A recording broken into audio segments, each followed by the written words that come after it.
Apreciados hermanos, este día quiero desearles a todos un feliz y bendecido sábado de parte de nuestro Señor.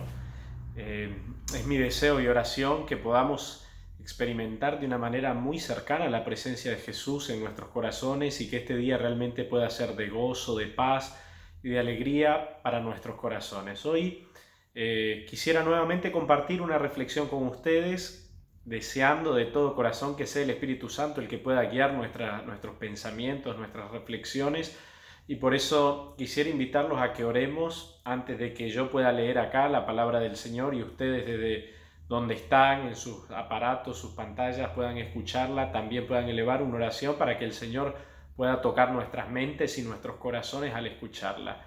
Vamos a orar. Padre Celestial, estamos muy agradecidos contigo porque eres bondadoso con nosotros en gran manera cada día, nos das todas las bendiciones y provees para todas nuestras necesidades. Queremos ahora abrir tu palabra y sentir que el Espíritu Santo habla a nuestra mente y a nuestro corazón. Bendícenos, tráenos la dulce paz que viene de ti y que tu palabra pueda darnos consuelo, esperanza y fortaleza. Gracias por todo, en el nombre de Jesús te pedimos. Amén. Uno de los sermones y mensajes más significativos que Jesús dio es aquel que es conocido como el Sermón del Monte. Cuando Jesús lo dio, realmente las palabras que él le estaba dando a la gente eran sumamente novedosas y contrarias a lo que hasta ese momento los rabinos, los líderes religiosos le habían enseñado a la gente. Y hoy yo quisiera compartir con ustedes algunas enseñanzas que vienen a mi corazón de la lectura del Sermón del Monte que Jesús dio.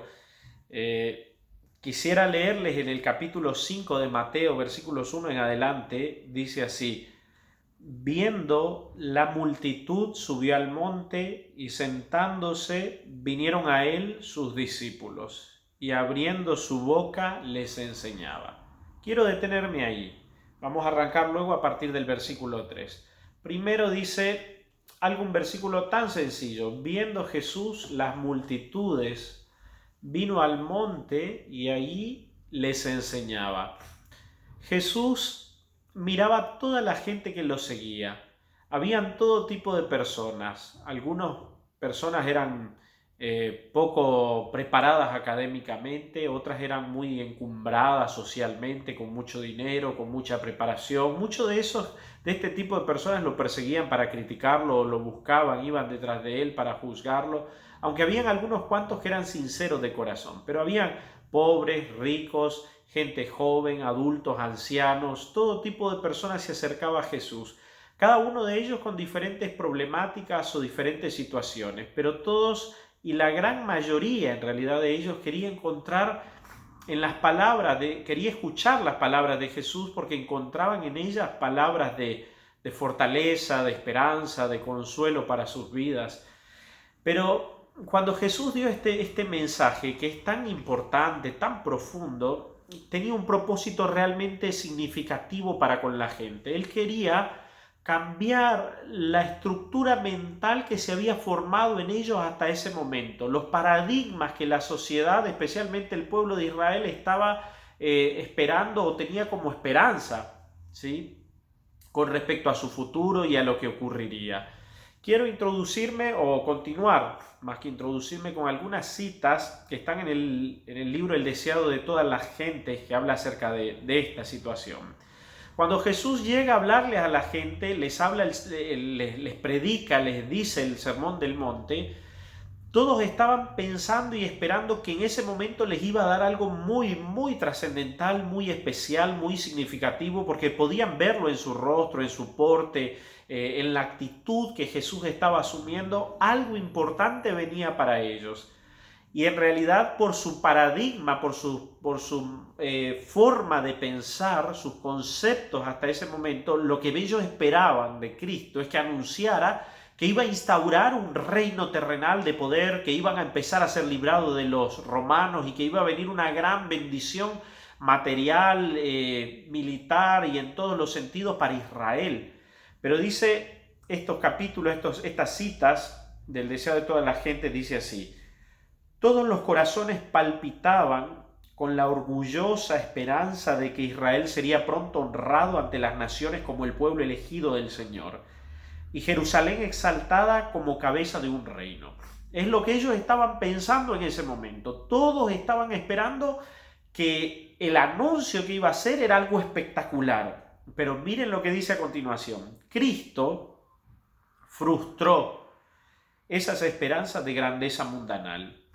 En el Sermón del Monte trató de deshacer la obra que había sido hecha por una falsa educación y de dar a sus oyentes un concepto correcto de su reino y de su propio carácter.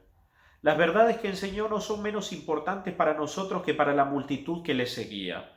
No necesitamos menos que dicha multitud conocer los principios fundamentales del reino. Miren lo que dice esta cita, que Jesús en realidad quiso revertir los conceptos que la falsa educación les había inculcado a esas personas en ese tiempo. Y ahora Jesús lo que quería es que ellos entendieran realmente el significado y la naturaleza del reino de Dios y también del carácter de Jesús.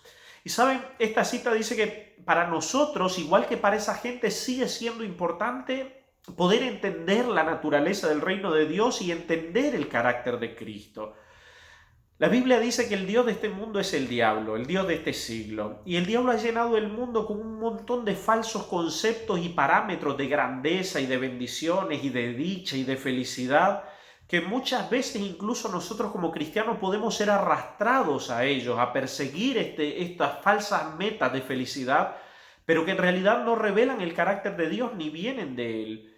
Y Jesús quiere a través de su palabra poder reeducarnos a nosotros y que entendamos que a los ojos del cielo lo que muchas veces para el mundo es miserable, para el mundo es un momento, es algo de dolor, de tristeza, de tragedia, para el cielo muchas veces esas circunstancias son circunstancias de bienaventurancia, de dicha, de bendiciones para nosotros. Otra cita dice así: las multitudes se asombraban de las enseñanzas de Cristo, que eran tan diferentes de los preceptos y ejemplos de los fariseos.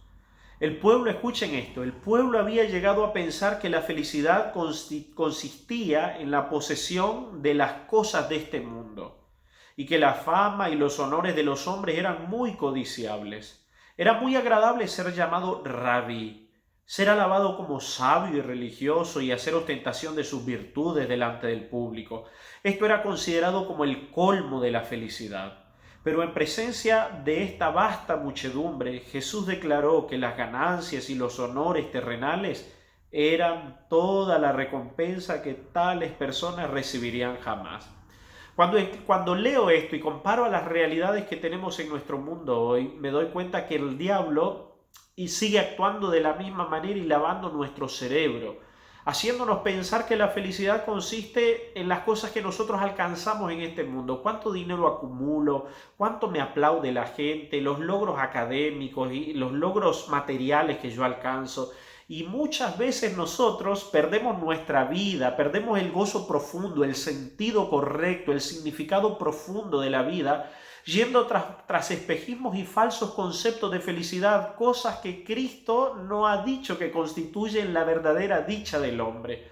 ¿Cuántas veces nosotros, incluso como cristianos, tenemos los parámetros que tiene el mundo y pensamos que el honor mundanal, que el honor de ser aplaudido, de ser tomado en cuenta, que la gente vea cuántas cosas yo logré? A veces tristemente relatamos cuántas cosas tenemos, una casa, un auto, lo que compramos, porque en el fondo de nuestro corazón lo que hay es un deseo de exaltación del yo, del ego, que la gente sepa cuán capaz soy yo. A veces relatamos un logro de un hijo, un alcance académico, de que se graduó, todo lo que ha logrado, pero en el fondo muchas veces lo que nos puede llegar a mover es el orgullo, el deseo de demostrar cuántas cosas nosotros como familia hemos alcanzado y logrado.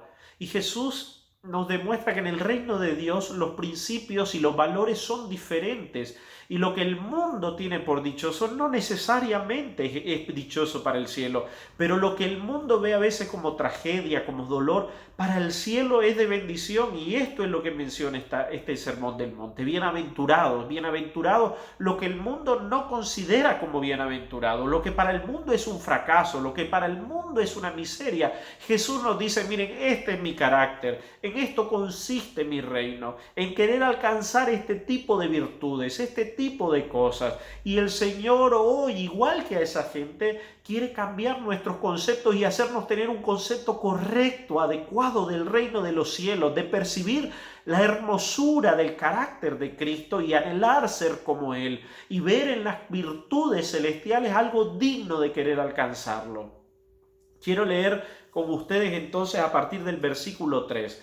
Dice del capítulo 5 de Mateo, que Jesús miraba las multitudes, dice el texto, y yo me imagino que se compadecía al verlos tan perdidos, tan extraviados, con sus falsos conceptos, con sus profundas necesidades, con sus anhelos de gozo, a la vez con la vida que los golpeaba, que los hacía sentir miserables, porque en realidad todo lo que ellos esperaban parece que sucedía algo diferente. ¿No nos pasa a veces hacia nosotros que nuestros anhelos, nuestros sueños, nuestros planes, inspirados en las corrientes o en los pensamientos que el mundo propone, se ven de repente derrumbados y nos sentimos nosotros chasqueados, nos sentimos abrumados, nos sentimos tristes? Bueno, así estaba esa multitud, sintiendo que sus vidas eran un fracaso. Y ahora Jesús les da una de las palabras de mayor ánimo, de consuelo, de esperanza que ellos puedan tener. Y dice así, el versículo 3. Bienaventurados los pobres en espíritu, porque de ellos es el reino de los cielos. Bienaventurados los que lloran, porque ellos recibirán consolación. Bienaventurados los mansos, porque ellos recibirán la tierra por heredad. Bienaventurados los que tienen hambre y sed de justicia, porque ellos serán saciados. Bienaventurados los misericordiosos, porque ellos alcanzarán misericordia. Bienaventurados los de limpio corazón, porque ellos verán a Dios. Bienaventurados los pacificadores, porque ellos serán llamados hijos de Dios. Bienaventurados los que padecen persecución por causa de la justicia, porque de ellos es el reino de los cielos. Bienaventurados sois cuando por mi causa os vituperen y os persigan y digan toda clase de mal contra vosotros mintiendo. Miren, la gente pensaba, oh, soy dichoso, bienaventurado si tengo mucho dinero, si alcanzo alguna posición social. Pero ahora Cristo dice, en realidad, miren, los dichosos, los gozosos, los bienaventurados, es el que es pobre de espíritu. ¿Y quién es el pobre de espíritu? El pobre de espíritu es aquel que reconoce su profunda necesidad de Dios, el que ha sido despojado del orgullo. Jesús contó una parábola y dijo que dos hombres subieron al templo a orar. El uno era fariseo y el otro publicano. Y el fariseo sentía que él tenía muchas cosas dignas de alabanza en él mismo y oraba diciendo, te doy gracias porque no soy como los otros hombres, porque doy diezmo de todo lo que gano, porque ayuno, porque soy bueno, porque no soy como las demás personas. Pero el otro, el publicano, no quería ni alzar los ojos al cielo, sino que golpeaba su pecho y decía, Dios, sé propicio a mí, pecador. Y saben, si hay una de las mayores maldiciones que podemos tener como seres humanos es un corazón lleno de orgullo. Creer que somos autosuficientes, que merecemos todo, que todo lo podemos. Pero el pobre de espíritu reconoce su profunda necesidad de Dios. Reconoce que él está perdido, reconoce que necesita de Cristo como su Salvador. ¿Cuánto necesitamos nosotros llegar a ser pobres de espíritu? Que entendamos que nosotros estamos perdidos si Cristo no nos ayuda. Que no hay nada digno de alabanza en nosotros. Que nosotros, nuestras justicias, en realidad son como trapo de inmundicia. Y que la única manera de que lleguemos a ser nobles, puros y santos es que Cristo habite en nosotros. Qué dichosos son esas personas que son nobles, que son mansos, que son pobres de espíritu y que reconocen y sienten la profunda necesidad del Señor. ¿Saben? En la próxima bienaventuranza que Jesús dio dice, bienaventurados los que lloran, porque ellos recibirán consolación. Quiero leer un pasaje al respecto de esto. Dice, hay consuelo para los que lloran en las pruebas y tristezas. La amargura del pesar y la humillación es mejor que la complacencia del pecado. Por la aflicción, Dios nos revela los puntos infectados de nuestro carácter para que por su gracia podamos vencer nuestros defectos. Nos son revelados capítulos desconocidos con respecto a nosotros mismos y nos llega la prueba que nos hará aceptar o rechazar la reprensión y el consejo de Dios. Cuando somos probados no debemos agitarnos y quejarnos, no debemos rebelarnos ni acongojarnos hasta escapar de la mano de Cristo. Debemos humillar nuestra alma delante de Dios. Y escuchen esto, qué tremendo. Los caminos del Señor son oscuros para aquel que desee ver las cosas desde el punto de vista agradable para sí mismo. Parecen sombríos y tristes para nuestra naturaleza humana, pero los caminos de Dios son caminos de misericordia cuyo fin es la salvación. Bienaventurados los que lloran. ¿Quién quiere llorar? No queremos sufrir, no queremos pasar un momento de prueba, un momento de dolor, pero muchas veces es en nuestro dolor cuando nuestro corazón queda más propicio para que Cristo nos alcance. En la agitación vanidosa y ostentosa, superflua, los corazones se alejan de Dios y no tienen un lugar para pensamientos profundos. Pero es cuando el alma está quebrantada, cuando el hombre reconoce su indignidad, cuando el hombre cae postrado y herido, sintiendo su finitud, su pequeñez, su soledad, su tristeza, cuando Cristo más se acerca y puede trabajar en nuestros corazones. Bienaventurados los que lloran, porque ellos recibirán consolación. Cristo tiene presente todos esos capítulos tristes de nuestra historia, las lágrimas que hemos derramado, el dolor que ha habido en nosotros, y se ha acercado a consolarnos. Pero en realidad esta palabra alude todavía a algo más profundo, a los que lloran porque han sentido el dolor por haber pecado, aquellos que sienten que el pecado ha sido una tragedia, la tragedia más grande en su vida, y que lloran por haber defraudado a Jesús, aquellos que no quieren volver nunca más a pecar, aquellos que contemplan su alma cuando pecaron y la ven tan negra, tan sucia, tan manchada que caen postrados llorando, pidiéndole al Señor que los perdone. Bienaventurados cuando el Espíritu toca de tal manera nuestro corazón que lloramos por nuestros errores, por nuestros defectos, por nuestros pecados delante de Dios. Ojalá que nosotros derramáramos nuestra alma en llanto delante del Señor, dolidos por haber pecado, dolidos por haber ofendido al maravilloso Espíritu Santo. Ojalá que pudiéramos comprender que por nuestros pecados Cristo fue crucificado en la cruz del Calvario y que su muerte fue dolorosa, cruel y atroz por nuestros pecados, y que lloráramos profundamente constreñidos pidiéndole al Señor perdón por nuestros errores. Después continúa diciendo otra de las bienaventuranzas. Bienaventurados los mansos, porque ellos recibirán la tierra por heredad. Saben, hermanos míos, muchas veces nosotros ganamos un montón de problemas, nuestra vida se vuelve tortuosa, miserable, acongojada por nuestro orgullo, porque si fuéramos mansos dejaríamos pasar las humillaciones, el vituperio.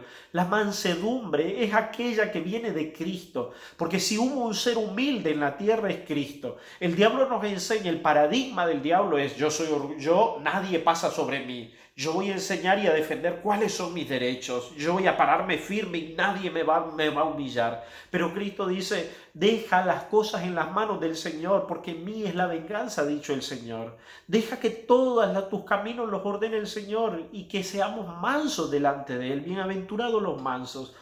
Leí una cita donde dice que Cristo reflejaba en su rostro la humildad y la mansedumbre, y la gente que lo rodeaba podía ver en sus gestos, en su cara, cuán humilde era él. Y cuando yo leí esta cita, yo pensaba para mí, ¿y qué verá la gente en mi rostro? Y pensaba lleno de tristeza, ¿cuántas veces tal vez mi rostro reveló altanería, orgullo, arrogancia, deseo de exaltación? Porque ¿saben qué, hermanos míos? No podemos negar lo que hay en lo profundo de nuestro corazón. Cuando hay orgullo, cuando hay ego, aun cuando querramos hacernos pasar por humildes solo para recibir exaltación, tarde o temprano la gente se da cuenta.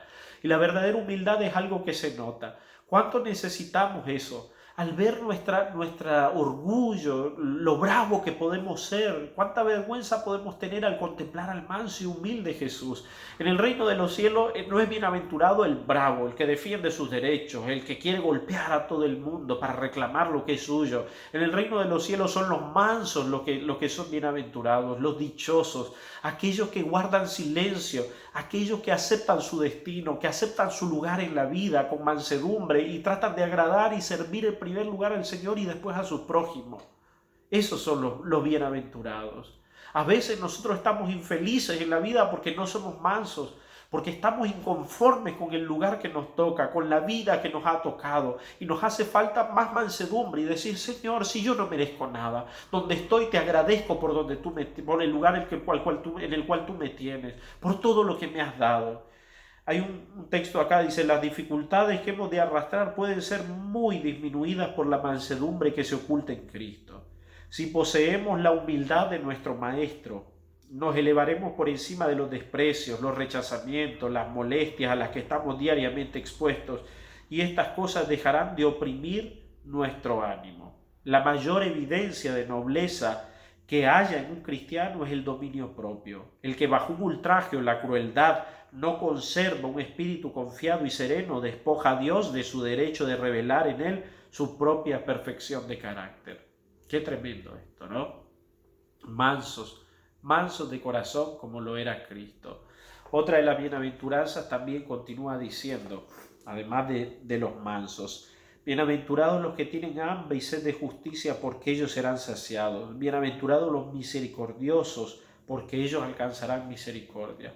¿Saben qué? Cuando Cristo habita en nuestro corazón, no podemos aplaudir la corrupción, la maldad, la injusticia. Al contrario, nos indigna, nos molesta el abuso de poder, el ultraje, el golpe del fuerte hacia el débil. El que tiene hambre y sed de justicia revela que Cristo está trabajando en su corazón. Aunque no nos corresponde a nosotros ejecutar la justicia, sino dejarla en las manos del Señor. Pero no puede haber un cristiano que viva en medio de la corrupción y sentir que todo está bien y no indignarse con ello, en medio del abuso. Bienaventurados los que tienen hambre y sed de justicia. No nos puede a nosotros ser indiferentes la maldad que hay en el mundo, el abuso, el daño, el maltrato al débil. Que solo el Espíritu Santo puede trabajar en nuestros corazones y poner esa actitud de rechazo hacia la injusticia. Bienaventurados los misericordiosos también. Si hay algo que se necesita en este mundo es cristianos misericordiosos, que sean conmovidos por el Señor, capaces de ayudar a aquel que necesita. ¿Cuánto necesitamos también esta virtud?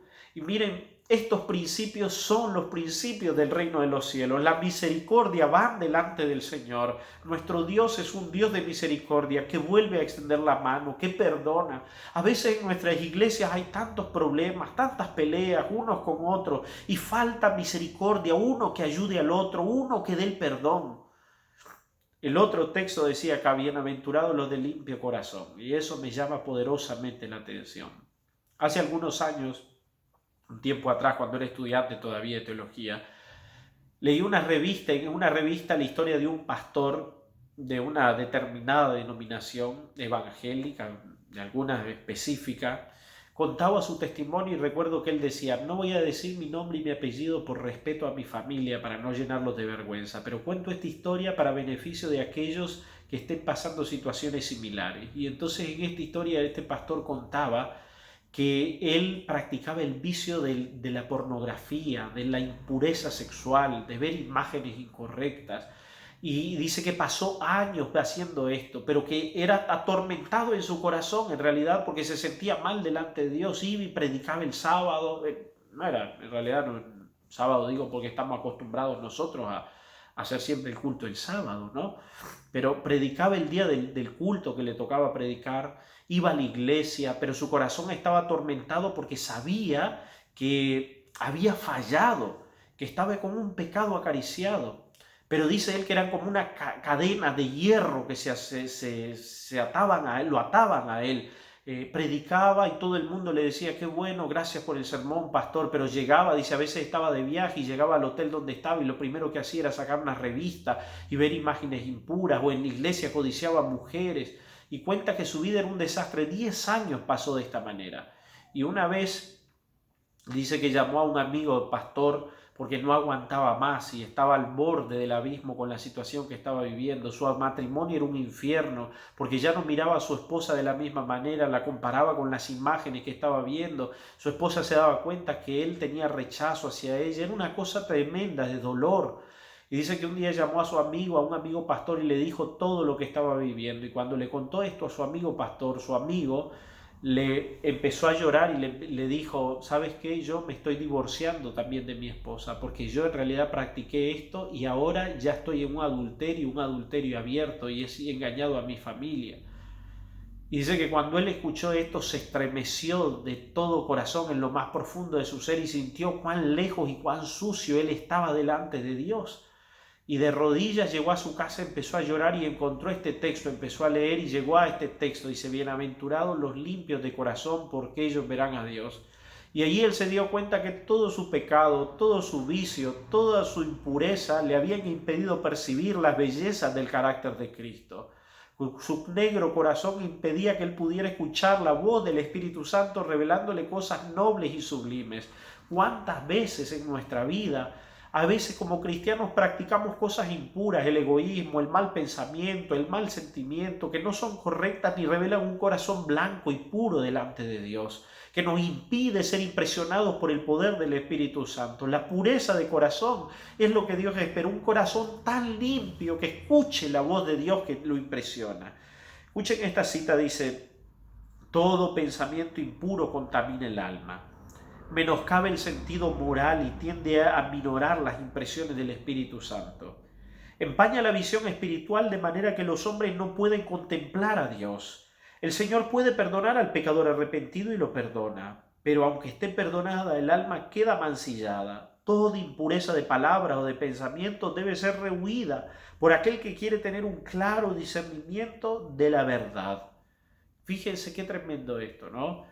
Cualquier pensamiento acariciado, dice acá, impuro, contamina el alma, menoscaba las impresiones del Espíritu Santo y deja mancillada el alma, es decir, marcada, ensuciada, herida, lastimada. Qué triste. A veces el diablo trabaja a través de nuestras propensiones e inclinaciones pecaminosas y nos envuelve, nos atrapa en cadenas férreas de pensamientos impuros que nos impiden leer la Biblia y derramar nuestra alma delante del Señor. Ojalá que todos los que hoy estamos escuchando estas palabras tengamos un corazón puro delante de Dios. ¿Y cómo se logra? Solamente abriendo las puertas al poder del Espíritu Santo, las puertas de nuestro corazón, y decirle, Dios, por favor, ayúdame, saca lo negro que hay en mí, saca lo sucio que hay en mí, déjame ser bienaventurado en tu reino, ser manso, ser humilde, ser misericordioso, tener hambre y sed de justicia. Señor, ayúdame a no querer ser y alcanzar la dicha del mundo, que es la ambición, el ego, el orgullo, la fama, el poder. Tenemos que contemplar el carácter de Cristo, puro, santo, noble, y al querer alcanzar esas cosas ideales. Este texto continúa diciendo un par de cosas más, dice, ¿no? Bienaventurados los pacificadores, bienaventurados los que padecen persecución por causa de la justicia. Los pacificadores, no podemos querer la paz, no podemos ofrecer la paz, no podemos evitar el conflicto si la paz de Cristo no reina en nuestros corazones. Pero cuando estamos en paz con Dios, cuando nosotros queremos servirle con un corazón limpio, cuando derramamos nuestra alma con un espíritu pobre, queriendo y sintiendo la necesidad de Dios, queriendo que Él trabaje en nosotros, entonces Dios obra en nosotros de una manera extraordinaria y nos hace pacificadores, nos permite extenderle la mano a aquel que tal vez nos ha ofendido, dejar pasar por alto el insulto, querer la paz con los demás. ¿Cuánto necesitamos que Cristo ponga paz no en las cosas de afuera externas, sino paz acá adentro, que mi corazón esté en paz, y cuando esté en paz yo puedo ofrecer paz también a los demás? Y cierra diciendo esto, miren, bienaventurados los que son perseguidos por causa de la justicia, bienaventurados cuando digan toda clase de mal contra ustedes. Nadie quiere ser humillado, nadie quiere ser menospreciado, nadie quiere ser perseguido, Pero la Biblia dice que cuando por causa de Cristo somos perseguidos, somos humillados, somos vituperados, somos bienaventurados, porque somos partícipes de los sufrimientos que también Cristo vivió en esta tierra. Y déjenme decirles, hermanos, que cuando queremos vivir rectamente delante del Señor, muchas veces habrá gente que se burle de nosotros, gente que nos desprecie, familias que ya no quieran reunirse con nosotros, que vean nuestros principios, nuestros hábitos, nuestros valores como algo despreciable o rechazable. Cuando somos fieles al Señor, a veces padeceremos realmente persecución de parte del enemigo, pero cuando somos perseguidos por causa de la justicia, somos dichosos porque un día recibiremos la recompensa. Saben, yo quisiera hoy decirles, hermanos, que anhelemos la dicha del cielo, anhelemos ser vistos bienaventurados por Cristo y no por el mundo. Que todos los cristianos anhelemos tener el carácter de Cristo y no del mundo, no la fama efímera de este mundo, no el poder pasajero y arbitrario y dictador que el diablo ofrece a las personas en este mundo, no, sino que seamos mansos, que seamos limpios de corazón, que seamos puros, que seamos pacificadores. Eso es lo que Dios espera. Ojalá que cada día contemplemos a Cristo en su hermosura. Ese día Él les habló a las multitudes y les quiso decir, ¿saben qué? Si están esperando grandezas mundanales, no caben en mi reino, porque en mi reino es grande el que se humilla, es grande el que da el perdón, es grande el que ofrece la paz, es grande el que tiene limpio el corazón. Esos son los dichosos. Únicamente el corazón abnegado, el espíritu humilde y confiado, verá a Dios como misericordioso y piadoso, tardo para la ira y grande en benignidad y bondad. ¿Vieron esto? Escuchen otra vez. Únicamente el corazón abnegado y el espíritu humilde y confiado verá a Dios como misericordioso y piadoso. A veces nosotros no vemos a Dios con misericordia porque estamos llenos de orgullo. Nos enojamos porque Dios no nos da lo que nosotros queríamos.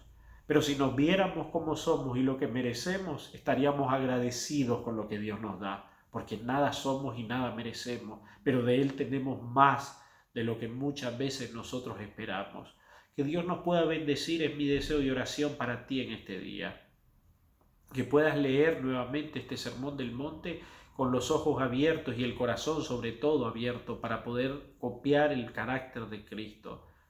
Bienaventurados seamos delante del Señor por copiar los parámetros, los paradigmas y el carácter que Cristo nos propone.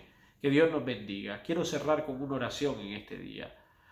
Padre Celestial, gracias porque tu Espíritu nos habla. Queremos pedirte hoy que nos des el carácter de Cristo. Aparta nuestros ojos, por favor, de las cosas mundanales, de la gloria pasajera y efímera de este mundo y que no corramos tras espejismos y tras cosas superfluas, sino que, Señor, cuando seamos perseguidos, cuando seamos rechazados, cuando lloremos, cuando pasemos una dificultad, nos sintamos dichosos delante de ti, porque ese tipo de personas son las que tú tomas en cuenta y son grandes delante de ti. Gracias por todo, te pedimos y te agradecemos en el nombre precioso de Jesús nuestro Señor. Amén. Amén. Muy bien, bendiciones para todos y que puedan vivir un feliz y bendecido sábado en el Señor.